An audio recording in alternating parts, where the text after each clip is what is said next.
জামাত শিবিরে রক্তপানে বাঁধি বলা হয় এই কারণে, যারা দিনে দুপুরে মানুষ খুন করতে পারে। তারা এই জামাতি ইসলামের এক সজীব বললেন যে যদি এলো ছাত্র শিবির যদি আমাদের পাশে থাকে আর কাউরে প্রয়োজন নাই, তাইলে তার মানে কি যে এই ছাত্র শিবির যদি তাদের পাশে থাকে তাহলে জনগণেরও তাদের প্রয়োজন নাই। তার মানে কি এরা খুন খারাপি পছন্দ করতে পারে।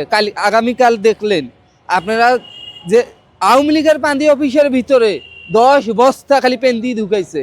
কি কারণে তারা ঢুকাবে?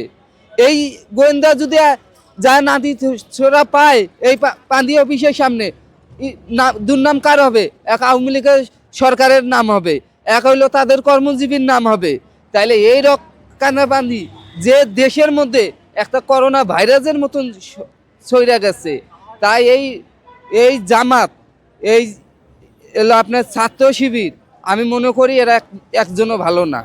যেহেতু আমরা গত বছর দেখছি আওয়ামী লীগ সরকারের আমলে যে 17 বছর আমরা কত সুন্দর দিন কাটাইছি, আর আওয়ামী লীগের একজন না থাকার কারণে, প্রধানমন্ত্রী শেখ হাসিনা না থাকার কারণে আজকে দিনে লাশ পড়ে থাকে জনগণের।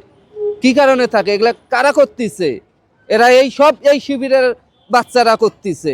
তাহলে অনেকে বলে ওসমান হাদি হত্যায় জামাত জড়িত আছে, এটাকে কিভাবে দেখছেন?